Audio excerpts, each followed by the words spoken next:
ये कुछ डिजाइन दिए हैं, अब आप लोगों से इस तरह से मैंने क्रिएट करवाने हैं।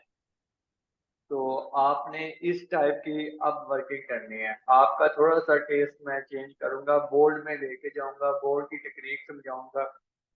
और उसमें ये है कि आप इस तरह की डिजाइन क्रिएट करोगे।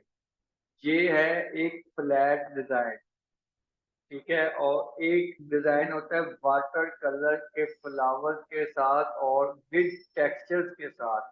जो नेक्स्ट वॉल्यूम बनाना है आपने इन दो टेस्ट में रह के बनाना है। एक ये टेस्ट है और एक और मैं आपको दिखाता हूँ, पहले ये देख लें आप। जी सर। ठीक है, ये अभी पीडीएफ शेयर प्रिंट। करेंगे ना आप? जी पीडीएफ शेयर करेंगे? जी जी शेयर करूँगा।